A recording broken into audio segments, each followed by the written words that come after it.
النهارده هنتكلم عن جريمة، ودي تعتبر واحدة من الجرائم الشائعة بعد انتشار وسائل التواصل الاجتماعي وبعد انتشار الجرائم الإلكترونية، واللي بيتعرض لها ناس كتير جدا وأكترهم من البنات. يعني في رجالة وشباب بيتعرضوا للموضوع ده، لكن أكتر جرائم الابتزاز اللي بيتعرض لها بنات، لأن البنت لما بتتعرض لجريمة ابتزاز فما بتكونش عارفة تتصرف ازاي، ما بتكونش عارفة تبلغ أهلها بالجريمة دي او تشتكي، عشان خوفا من الفضيحة وخوفا من التشهير بيها.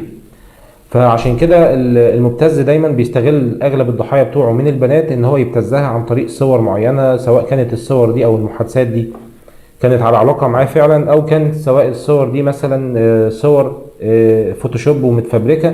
وبيبدأ هنا يستغل الضحية دي ان هو يطلب منها مبلغ مالي معين عشان خاطر ما يفضحهاش، فهي طبعا بتضطر ان هي تدفع، وتفضل بقى في دايرة الاستفزاز وفي في الدايرة بتاعة الاستغلال، ويفضل هو ياخد منها فلوس مقابل ان هو ما ينشرش الصور او ما يفضحهاش.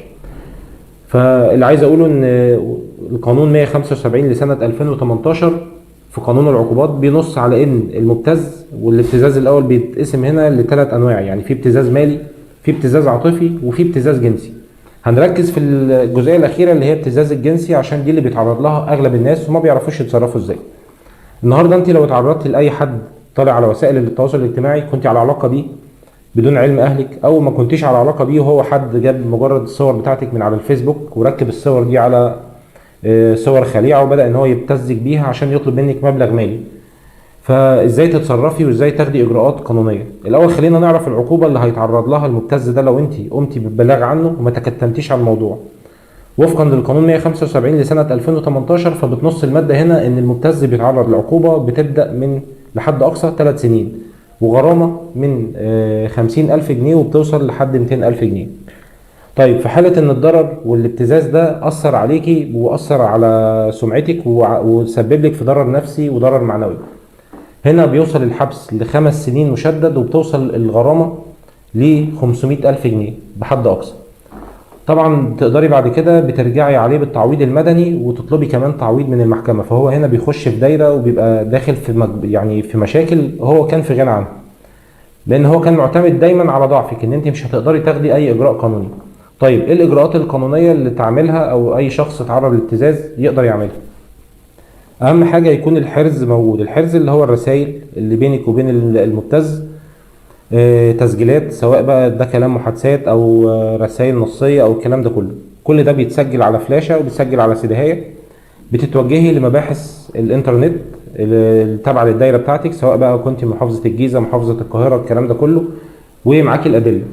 تقدمي الكلام ده في القسم المختص في المباحث الجنائيه، في القسم الجرائم الالكترونيه، وبيبدا يتعمل محضر. المحضر ده بياخد من 15 ل 20 يوم، بتاخدي رقم المحضر وبعد كده بتبداي بقى تتابعي مع محامي عشان يتابع لك اجراءات التقاضي ويتابع لك اجراءات القضيه دي. في حاله ان انت بقى خايفه بعد كده تروحي تعملي اجراء قانوني مع محامي، بعد ما بتروحي طبعا لازم اهم حاجه ان انت بتبلغي بنفسك في مباحث الانترنت، والموضوع ما بياخدش يعني اكتر من ساعتين بتقدمي فيهم الادله. وفي حاله بقى ان انت خايفه من الفضيحه والشخص ده متمادي في اللي هو بيعمله، فممكن هنا تلجئي لصفحه اسمها صفحه قاوم، واكيد يعني اغلب البنات عارفين الصفحه دي. وانا هنا بوجه في صيغه كلامي للبنات، لان اكتر نوعيه الابتزاز اللي بيتعرض لها والابتزاز الجنسي هي نوعيه البنات، هي اكتر ناس بتتعرض للكلام ده. فممكن هنا تلجئي بقى لصفحه قاوم بنفس الادله دي، وهي بتبدا ان هي تتبنى الموضوع، وعندهم برضو يقدروا يعملوا لك الموضوع في سريه تامه، ويبداوا يتواصلوا مع الشخص ده ويبداوا يكلموا اهله. فاغلبيه الناس طبعا في الحالات اللي زي كده، والشخص المبتز هنا لما بيلاقي الصفحه دي وصلت لاهله وبداوا ان هم يعني يعملوا عليه الموضوع عكسي، فبيلاقي نفسه هو هنا اللي متعرض للفضيحه مش البنت، فبيبدا ان هو يسحب نفسه من الموضوع وبيبدا يلم نفسه. تقدري بقى بعد كده تكملي الاجراءات القانونيه. اللي عايز اقوله في الفيديو ده ان ما فيش اي حاجه، يعني كل الناس ممكن تقع في غلط، مش معنى ان انت وقعتي في غلط ان انت تكملي فيه، مش معنى ان انت مثلا اتعرفتي على حد اوهمك بعلاقه او بجواز والشخص ده ضحك عليكي بعد كده ان انت تتمادي في الموضوع وهو بيبتزك وليه هدف معين. لا، ممكن نعمل ستوب لحد كده ونبدا ان احنا ناخد ضد الشخص ده اجراءات قانونيه. يا ريت اي حد يتعرض للابتزاز ما يتكاسلش عن حقه، ما فيش اي حاجه تكسف، ونتجه دايما للاجراءات القانونيه. والناس تاخد بالها، ما تحاولش ان انت تشارك صورك الخاصه مع حد. للبنات ما تحاوليش ان انت تحطي صورك الشخصيه على الفيسبوك، وخصوصا لو انت عامله اي صفحات اجتماعيه منعا للتعرض لان حد ياخد الصور دي ويبدا يبتزك بيها بعد كده. وقبل ما ننهي الفيديو هضرب لكم مثال لشخص اتعرض لعمليه ابتزاز. وهنا انا هضرب المثل ده مش لبنت، هو هنا شاب اتعرض لابتزاز عن طريق ان حد اخترق الحسابات بتاعته، اخذ بعض الصور الشخصيه وبدا ان هو يركب له الصور دي على صور لافلام مش كويسه. وهنا الشخص ده قرر ان هو يعمل فيه محضر، وحكمت المحكمه عليه بالفعل بالسجن المشدد لمده 5 سنين وغرامه وصلت ل 300,000 جنيه. فاللي عايز اقوله ان ما تتهاونش في حقك نهائي، ما تكسلش لو حد دخل ان هو يبتزك على السوشيال ميديا وتقول لا ما فيش حد هيجيبه.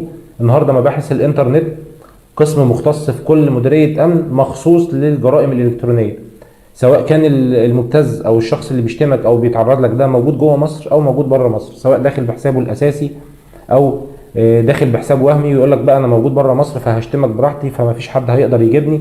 فاللي عايز اقوله لك ان هو حتى لو موجود بره مصر والشخص ده مصري الجنسيه او بينزل مصر، مجرد ما هتاخد ضده الاجراءات القانونيه وهتقدر ان انت تعرف بياناته عن طريق مباحث الانترنت، طبعا ده كله في اطار قانوني، هيجي ينزل مصر اتمسك في اي كمين او صادف ان هو اتفتش عليه في المطار سواء وهو داخل او وهو خارج، هيتجاب من المطار هيخش على تنفيذ الحكم على طول. فاصبح هنا بدل ما هو كان مواطن بيبتز وداخل من اكونت وهمي وكده، اصبح ان هو مجرم. والموضوع ده مش منتشر لان الناس مش عارفه حقوقها وكل واحد بيستسهل ويقول لك خلاص الشتيمه ما بتلزقش، او هعمل للشخص اللي شتمني بلوك وخلاص الموضوع انتهى على كده. اوعى تتهاون عن حقك.